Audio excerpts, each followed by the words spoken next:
Hi everyone, my name's Sarah Dolan. I'm one of your librarians here at Quincy College. Today I want to talk to you about information literacy. What does that mean? Simply put, it's knowing how to find, evaluate, and use information responsibly. So let's break it down into three key goals. Number one, we want to understand information source types and where to find them. Number two, we want to know how to evaluate information critically. And lastly, number three, we want to be able to use the information that we have found and evaluated responsibly and ethically. All right, so let's dive right into this. Understanding information source types and where to find them. So we can all agree that the information landscape today is quite vast, such as in this picture here with all these different types of sources. Most of you probably said that you like to find your information via a search engine, maybe like Google. Some of you might have said that you use AI, different chatbots like ChatGPT to ask for information. Maybe some of you already use the library to also find some information too. But whatever it is, wherever you start your searching, it's part of the information landscape. And we all, use all of this information all the time, whether it be for our own personal reasons or for our schoolwork now that you're a student at Quincy College. And being a student at the college, your professors are now going to expect that you use and find your information from what we consider credible sources. So we're going to talk more about what makes a source credible in the next video, but right now I just want to show you some places and some different types of sources that you'll be expected to use in your assignments. Now, scrolling down a little bit here, you can see all these different source types. So the first one is newspapers. Newspapers obviously are great for current events and popular perspectives on different things that are happening in life today.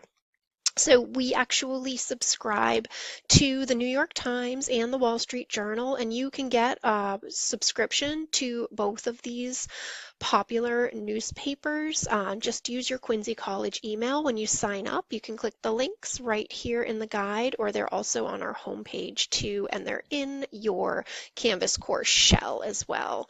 But I do certainly recommend that you make your accounts for both of those newspapers because they're very valuable and you don't want to have to pay for that stuff on your own. The beauty of the library is that it provides you resources that you would normally have to pay for. So magazines are a lot like newspapers, right? Maybe they're not published daily, but they're published monthly or weekly even. But the thing about magazines and newspapers is that they are both considered popular sources. So when we say that a source is popular, it means that it's been written by a journalist and it's geared for the general public. Um, a lot of times, your professors will be okay if you are using sources from newspapers and magazines, but there's going to also be a time when your professors are going to specifically say no popular sources are allowed for an assignment. And instead, what they want you to use are academic scholarly sources. So if that's the case, we're going to move on to a scholarly journal. So, like a magazine or a newspaper, it's a serial which is published on an ongoing basis. But a scholarly journal is a lot different than just a popular magazine because the articles within them are written by experts and they've also been reviewed by experts. That's what it means when you see something that says a peer-reviewed journal article. It's been rigorously reviewed for its appropriateness, it's the study was done soundly, it's not biased, and the information in there is trustworthy.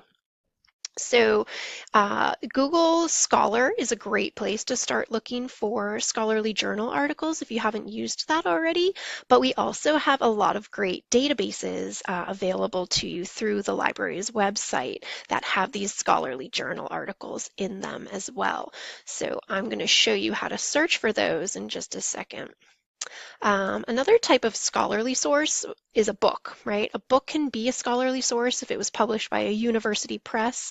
Books can also be popular, right? There's popular novels, there's popular nonfiction, there's books about, every different topic you can think of. but they come in print. Obviously, we have print books in the library, but we also have quite a few electronic books that you can access 24/7 through our website. Other types of sources you'll be expected to use are things like websites, right, that you need to find on your own through a search engine like Google. So say you need statistics from the Bureau of Labor Statistics, like a government website or something like that. That could be a place that you would go to for credible information. Media is anything that's like a video or perhaps audio or a podcast or something. You might be expected to use documentary films, podcasts, etc. All of those types of sources are valuable too. Social media, right, is certainly a type of source, or different social media platforms will link you to other sources. So say you could be on something like Instagram or TikTok, and if you're following a more credible source like, say, the New York Times, and they link you to an article that's from the New York Times, yes, you've used social media to find your article, but it's not a TikTok article, it's actually an article from the New York Times. So when you're using these different platforms to find information, look at the source of where it's really coming from, not necessarily the platform you found it on. That being said, social media, you really have to take everything with a grain of salt, right? Because not everything out there is trustworthy, and there's a lot of very biased information on social media, as well as just outright false information too. So make sure you're really double checking your facts. And then lastly, AI, right? AI is another place now that we can all go to for information. But the thing you want to remember is that AI content is computer generated, right? It's artificial intelligence. So it's really just a computer's output of the question that you put in there, and it's not a human being thinking about the answer. So it can be very helpful, it can be very useful, but it can also be completely false and wrong, and it can make up different things too. Apparently, artificial intelligence will do what's called a hallucination, and you might find that it gives you an article that actually doesn't exist. And when you go and try and actually find that article to prove, that the data came from somewhere, that article doesn't exist, and the AI just completely made it up. So really, when you're using anything with AI, you want to know if your professor has, first of all, said that you can use AI for an assignment. Um, that's your first step. And after that, go by your professor's rules about how they want you to use it. In your own personal lives, give it a try. It could be fun. It's obviously a new tool that we're all going to get used to using. But yeah, just proceed with caution. That's what I say about AI.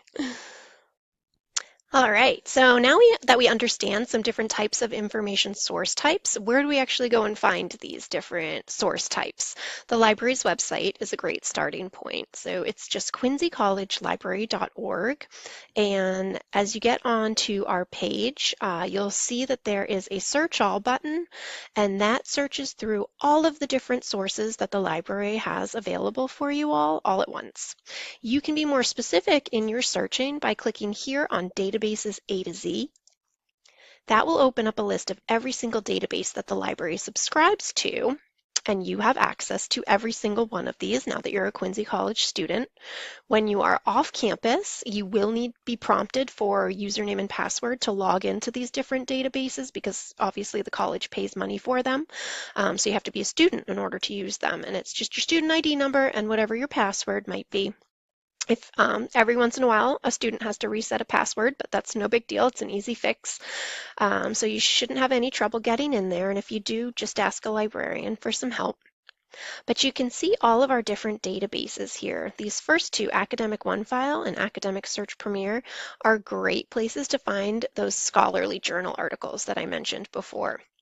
You can see as you scroll down, there are databases on specific topics like agriculture, psychology, literature. There's business databases. There is so much stuff in here. I really recommend that you kind of just go through and, give them all a little go through. Depending on what your major might be, you might want to check out, the criminal justice database, or if you're in nursing, you might want to look in the CINAHL database. That's a really popular nursing database. So give those a look through.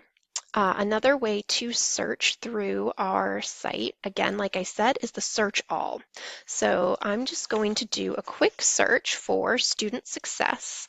You want to search for keywords in here, not an entire question. So I'm going to click search.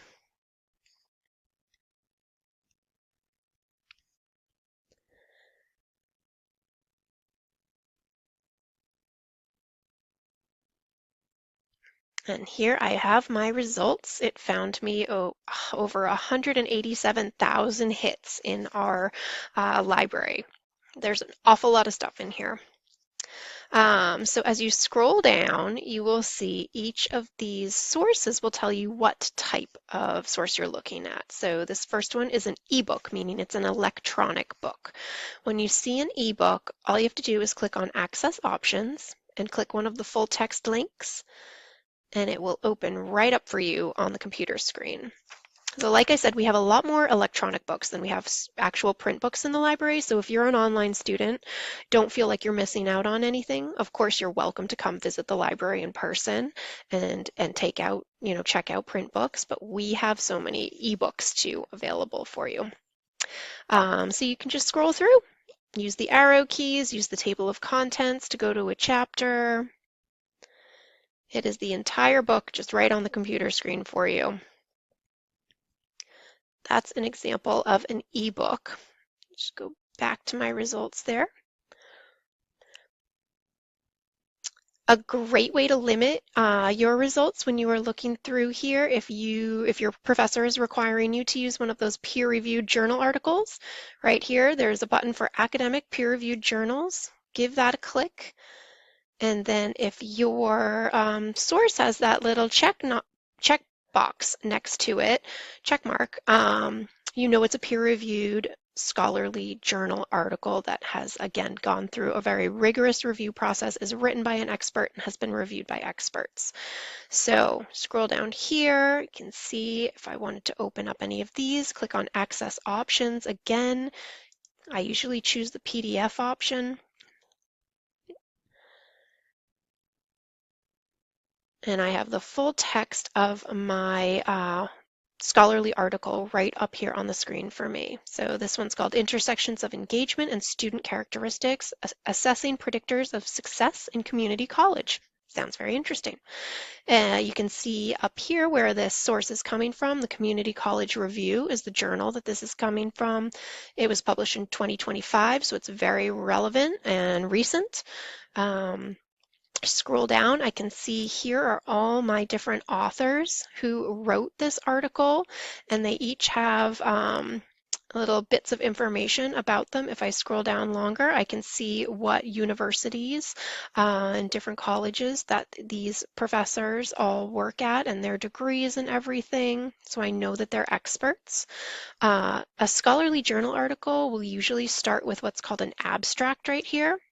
So you can see that is a really nice summary of what that article is going to be about. I always will read the abstract first to determine whether or not I'm going to find anything helpful in this article. As you can see, as I scroll down, a scholarly journal article can often be very, very long and in-depth. And if it's a topic that I'm not familiar with, they can also be very hard to understand because they are really, using the language of whatever subject they're about. So a lot of times you can get lost in the details and all of the data and the charts and graphs and the methods and all of that kind of section. So when you're looking at one of these, it's important to kind of just situate yourself, read the abstract, read the introduction, and then I'll often kind of scroll past a lot of the data in the middle and go to the discussion and the conclusion at the end so I can understand what their findings were, and then maybe go back and understand more about how they did the actual study. But a lot of times I just want to know why they did it and what they found and why it's important and how that's going to help. So another thing you want to notice about any scholarly journal article, if you scroll down far enough, you will see that they always have a reference list at the end. And now this is a list of every single source that these authors used to compile their research for this one article. So you can see just how many articles they mention here and that they have in their reference list. When you're in one of our databases, there are some really helpful tools up at the top that you might want to take advantage of.